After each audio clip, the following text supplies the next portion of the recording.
All right, it's story time. Another story about an experience that some clients of mine recently had. For anonymity's sake, we're going to call them Jill and Ted. Hey, that's nice. Jill and Ted both recently retired in the last year, inherited some money from a relative that had passed away. And long story short, I suggested that we take the bulk of the IRA that they inherited and go ahead and distribute it in the current year. If you are somewhat tax savvy, know the rules around IRAs, you are going to understand that there are some taxable consequences for taking money out of an IRA. And you might be wondering at this point, why on earth would you suggest they take that tax hit in the current year? Hey everybody, my name is Michael Carlson. I'm with Carlson Wealth Advisors. If you'd like to learn more about me and about our firm, you can click on the link below this video. So a few more details around this situation. They'd managed to set aside enough cash to cover all their needs for the current year. They didn't really have any income needs. They did have a small pension, but didn't amount to much, a few $1,000s a year. They hadn't started Social Security yet, so they were in this environment where their current tax rate was really low.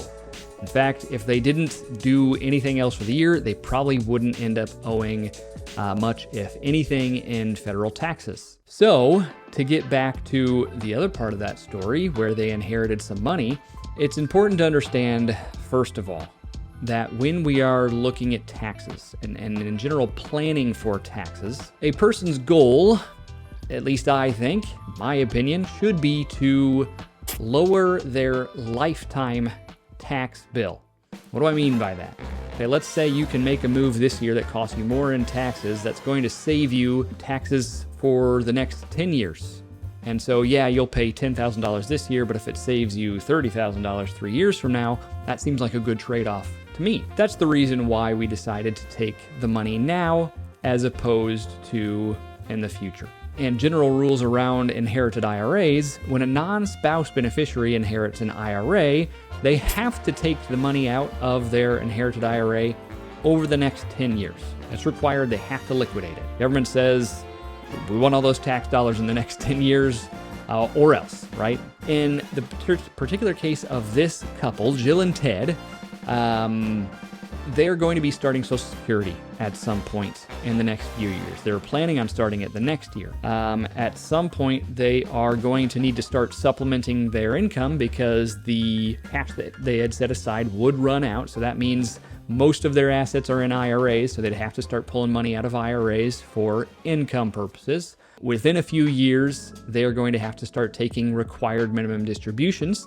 And since they have rather sizable IRAs, those distributions would amount to pretty high dollar amounts. Also, right now, 2024, we are in a period of time where we have historically low tax rates. So good chance that at some point in the next 10 years at least, that tax rates are going to increase.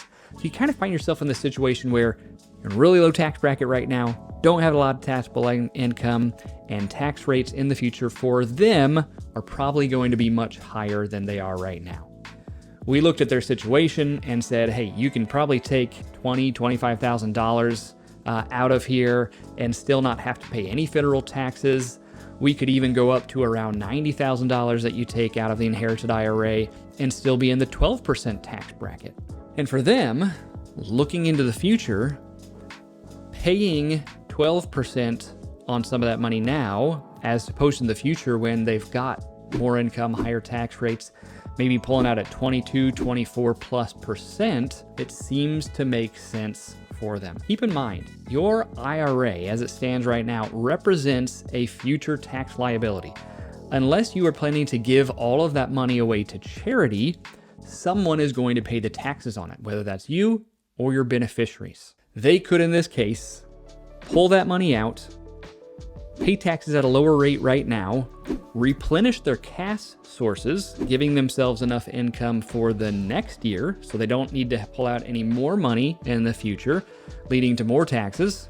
And they can also delay their Social Security benefit a little bit longer, thus increasing their benefit, keeping their taxable income low for next year as well, allowing us to potentially do more things like take the rest of the inherited IRA out, maybe do some Roth conversions, things like that. In their case, strange as it may seem, I recommended, hey, let's increase your tax bill. But as we've gone through this video, hopefully you understand that choosing to pay a little bit of tax now is better than paying potentially a lot more tax in the future.